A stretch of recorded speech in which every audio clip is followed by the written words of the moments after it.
교사로 삼으셨다. 오중주의예요. 네. 신사도 운동에서 이야기하는 핵심적인 구절이에요. 그래서 신사도 안에서는 이 오중직이 회복되어져야 된다라고 이야기하는 거예요. 어디에? 지금 형태적인 교회들 안에. 그래서 하나님께서 피터 와그너를 위시하여서 이 사도들을 세우셨다라고 이야기하는 거예요. 그들을 비판하고자 하는 마음이 아니에요. 그렇게 말씀을 이해한 거예요. 왜곡되게 이해한 거예요. 그래서 지금 시대에 사도가 존재한다라고 이야기하는 거예요. 근데 저는 이 말씀을 그렇게 바라보지 않았어요. 단 한 번도. 근데 이 말씀을 이 몸에 대해서 이 신장, 간, 비장, 폐, 신장 이 5장에 대해서 주님이 생각하게 하셨는데 이 오중직이 생각이 나는 거예요. 24시간 쉬지 않는 장기. 교회 안에서 이 역할을 맡은 자들이 있다는 거예요. 그리스도의 몸, 교회 안에서 드러나는 손, 발, 눈, 그죠? 숨쉬는 코, 등등 귀, 뭔가 하는 어떤 기능적인 차원, 부분들 맡은 자들이 있는가 하면 드러나지 않는 부분들을 맡은 자들이 있다. 분량대로 분명히 지금 말씀하셨잖아요. 이 뒤에 보면은 16절에 각 지체의 분량대로, 분량이거든요. 분량. 각 지체의 역할대로라는 뜻이에요. 그러면 신장, 간, 비장, 폐, 신장. 신장은 사도, 간은 해독이에요. 해독. 선지자. 이 진리가 아닌 것들에 대해서 해독시킬 수 있는, 전할 수 있는. 비장은 적혈구, 죽은 적혈구들을 받아들이고 산 적혈구를 다시 보내는 역할을 합니다. 복음을 계속 흘려보내는 복음 전도자예요. 폐는 호흡이죠. 호흡. 몸이 호흡할 수 있게 돌보는 역할이에요. 목사. 신장은 필터링 시키는 거예요. 필터. 그래서 노폐물들을 내보내고 이 좋은 것들을 걸러주는 거예요. 계속적으로. 가르치는 교사인 거예요. 이 자체가 오중직인데 이 부분은 교회 안에서 24시간 기도의 집의 역할인 거예요. 이 삶 자체가 쉬지 않고 하나님 말씀을 지키는 자. 그래서 이런 역할들을 하는 사람들 하나 각 지체, 그러니까 이 역할을 맡은 사람들이 다 존재하는가? 그게 아니라 24시간 기도의 집의 삶을 살아가는 자들 자체가 이 역할을 맡았다는 거예요. 오중직이 아니라 그냥 교회 안에 이 지체에게, 교회 안에 이것을 맡은 그 지체에게 주님이 이 역할을 맡으셨어요. 이것 자체가 오중직에 대한 이 말씀 자체가 예수 그리스도를 가르쳐요. 그가 사도이셨고 선지자이셨고 복음을 전하는 자이셨고 목사이셨고 교사였어요. 사도는 하나님께로부터 보내심을 받았다는 뜻을 갖고 있거든요. 예수님이셨어요. 그리고 동일하게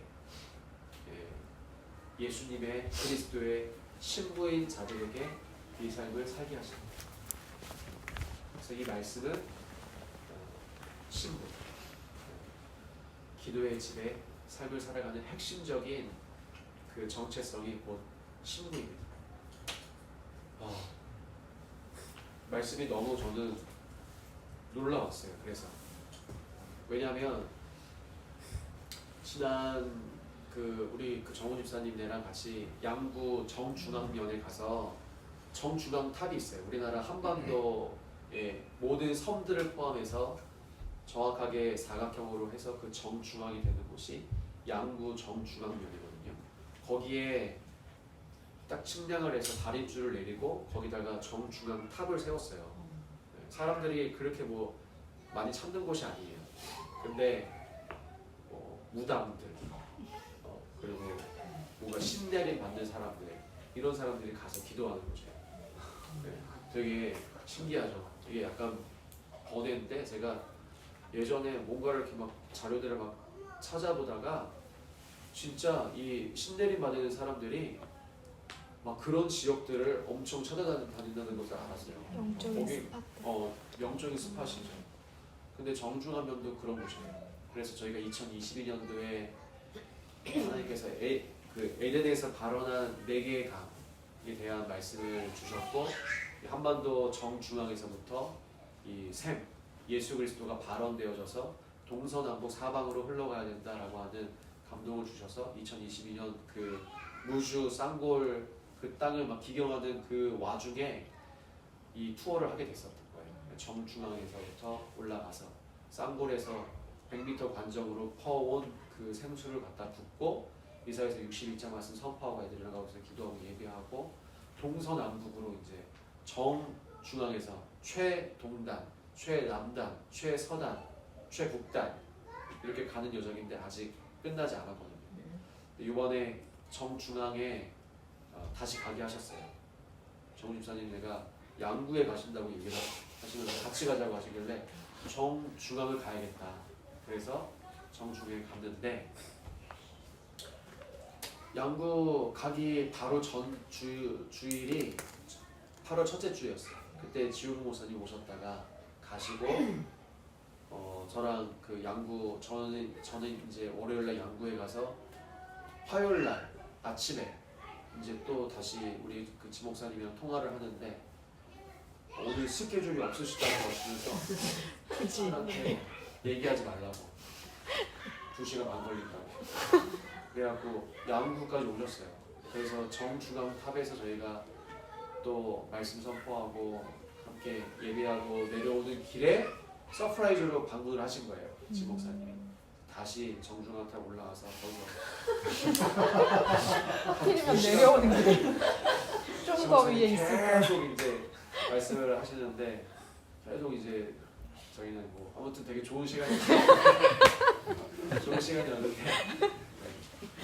근데 그때 하셨던 말씀이 뭐냐면 베델 교회 엄민영 목사님이라는 분이 계신데 그분이랑 통화를 오랜 시간 통화를 하시면서 엄민영 목사님이 현재 기도의 집 무브먼트를 하는 사람들에 대해서 얘기를 하시고 이 사람들이 지금 교회가 뭐 희망이 없다라고 이야기하고 하는데 기도의 집이 교회가 아니냐 뭐 이런 얘기를 하시면서 지호 목사님도 그 얘기에 자기도 동의를 하신다.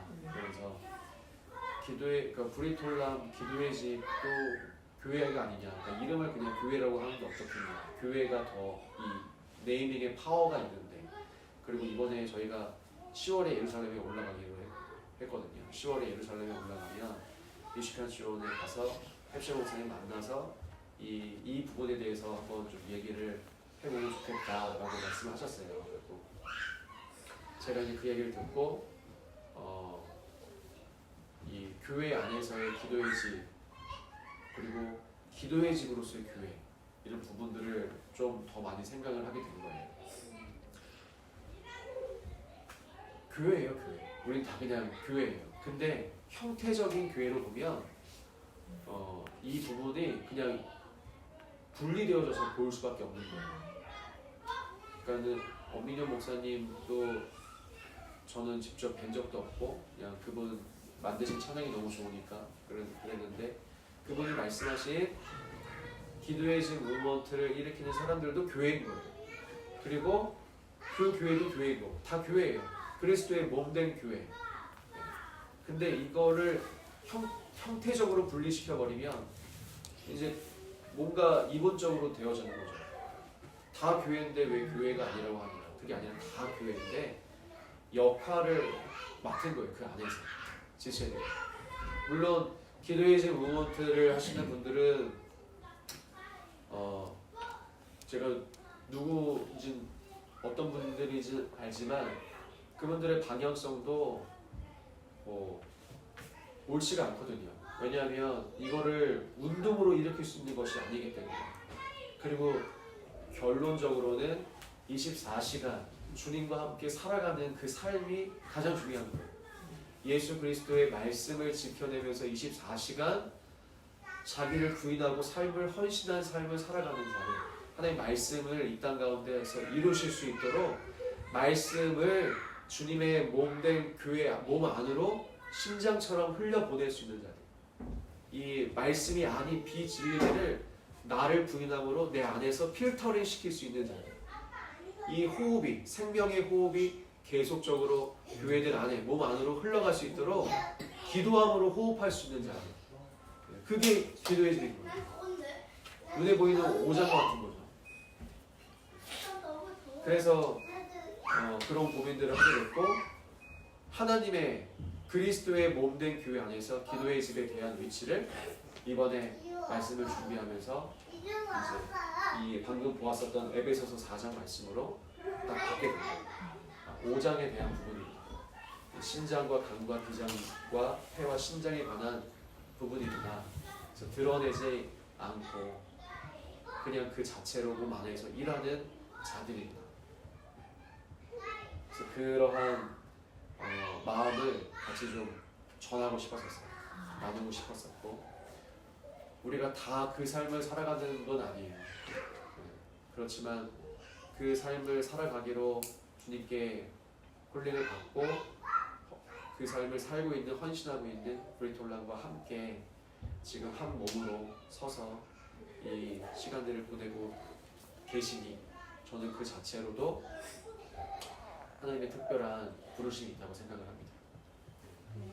그래서 나를 부인하고 하나님의 말씀을 지켜내는 삶.